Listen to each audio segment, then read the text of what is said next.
So now in this video I am going to explain the twin instruction of LDA as a STA under the data transfer or data copying instruction group. So here the opcode for this instruction will be this STA, and their opcode will be very similar as like 16-bit address. So let's say first of all we need to understand about their functionality, and here let's say this instruction can be written as a STA 2060H. So here the functionality of this instruction is ST means store, A means accumulator, directly means from which address, as like in the LDA here I have taken the address as a 2060H. So here what the functionality will perform, this instruction will store the content of accumulator into the address of 2060H into the memory chip. So first of all we'll see their size in terms of byte, after then we'll move for this machine cycle as well as their functionality. So here let's say their starting address is as a 1000H, and at this 1000H this will store first the opcode for this instruction as a STA, and their exact hex code is given in the textbook as a 32, that is 32H. In terms of hex it is 32H. So here this address is also in terms of hex, and here data whatever we are taking or address, that is also in terms of hex only. So here at which address we need to store the content of accumulator, that address first of all it should be known to the microprocessor. So here at the next location before execution of this instruction, it will store here this as a 1001H. At this address it will store first lower byte of this address as a 60H, and at the next location as a 1002H it will store the higher byte of this address as a 20H. So in the memory chip it is occupying 3 byte of this address. So whatever we can say, this is the memory chip here, this is the memory chip. Let's say their starting address is 1000H, and at this place it is storing their opcode first as a 32, then at the very next location as a 1001H it is here 60H, and at this location of 1002H it is storing 20H. So higher address higher byte, lower address lower byte. So this 16-bit of address is having lower byte as a 60, so that is the reason it is stored at 1001H, and the higher byte of this address is 20, which is going to be stored at the higher address, that is 1002H. So at 1002H it is stored here as a 20H. So total places occupied by this instruction into this memory chip is referred here size in byte. So at one address it is storing 8 bit or 1 byte of the data or address. So this is 1, this is 1, this is 2, this is 3. So total number of bytes required to store this instruction is 3 byte here. So the size in terms of byte it will be 3. Now what will perform, this instruction will store the content of accumulator at which location, at 2060H. So let's say at somewhere in this memory chip we have this 2060H where the content of accumulator will be stored or copying from processor to this memory chip. So let's say this is our microprocessor, this is our microprocessor, and here this microprocessor first of all it will access their opcode into this microprocessor, and once this microprocessor is decoding and executing this 3 to 60H of the as a opcode of this instruction, then this microprocessor is knowing that next 2 byte will be the address from where we at which place we need to store the content of accumulator.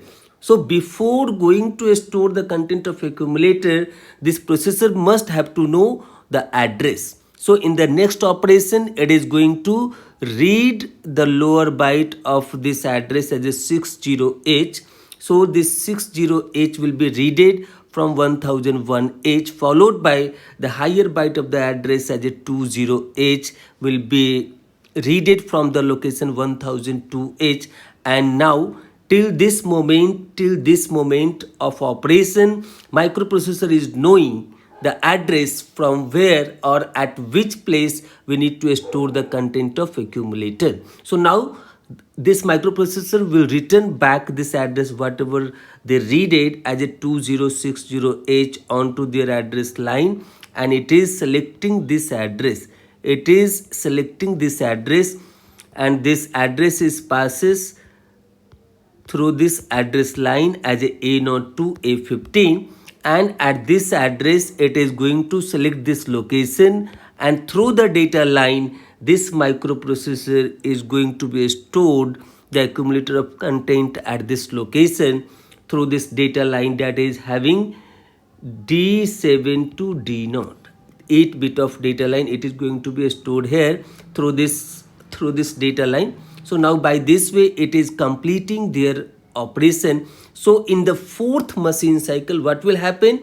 This is having that address as a 2060H at this address dynamically while the execution of this instruction. At this address it will place the content of accumulator which is going to be stored into the memory chip at the location of 2060H.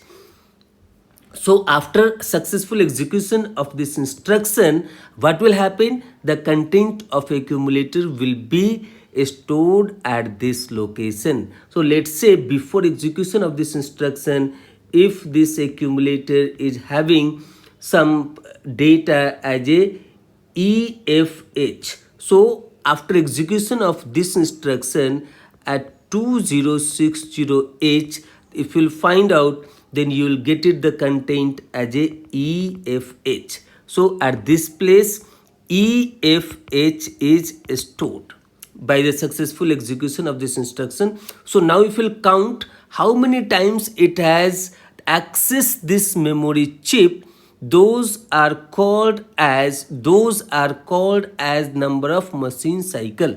So the very first operation is here as a opcode fetch operation.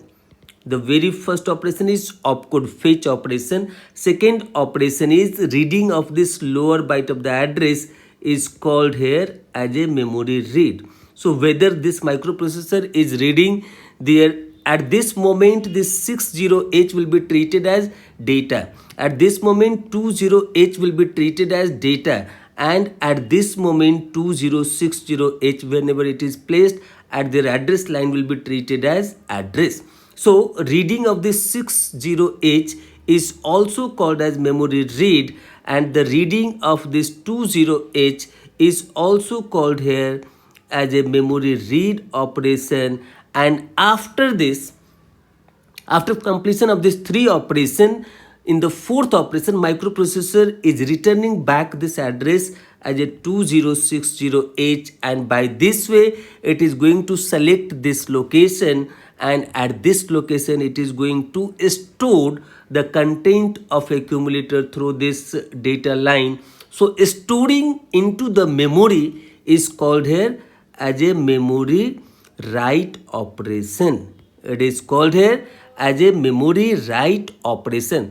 When the data is coming from memory to the processor, then it is called memory read operation. So if it is opcode reading, it means that operation is called opcode fetch. Other than opcode reading, it is called here memory read. Similarly, whenever this microprocessor is storing the data into the memory, then it is treated here as a memory write operation. As a memory write operation. So now if we'll count the number of machine cycle, it means for the complete execution of this instruction, this microprocessor has accessed this memory chip how many times? It is total 4 times. First is opcode fetch, then memory read, and fourth machine cycle is called here as a memory write. So here we can list this as a opcode fetch. So now this machine cycle will be treated here as a opcode fetch plus memory read followed by further memory read, and fourth operation is called here as a memory write. So total number of machine cycle is 4 here, as like whatever we had seen into the LDA instruction. Only the difference is here, if you see that in fourth machine cycle it is memory write, but in the case of LDA instruction, fourth machine cycle was memory read. Rest of the 3 operation is very similar. And here now if we'll count this T state, so for the opcode fetch operation it is required 4 T state, for memory read 3 T state, for further memory read 3 T state, for the further memory write also it is taking 3 T state. So total number of T states required for the complete execution of this instruction is 13 T states. So if someone will ask about that, their instruction cycle timing, then we can say that it is required 13 clock period. So I hope you got that this how it works, what is their opcode, operand, their functionality, size in terms of byte, machine cycle, T states, and how it is similar to the LDA instruction, how it is different from the LDA instruction, that also we had learned here. And in this instruction also you can check it, the size in byte is not equal to the number of machine cycle in this instruction. So size in byte is only 3 byte, number of machine cycle is 4 here, so 3 is not equal to 4. So that is also verifying here that machine cycle is larger than the size in byte in this instruction. So I hope you got the clarity about this instruction as a STA instruction.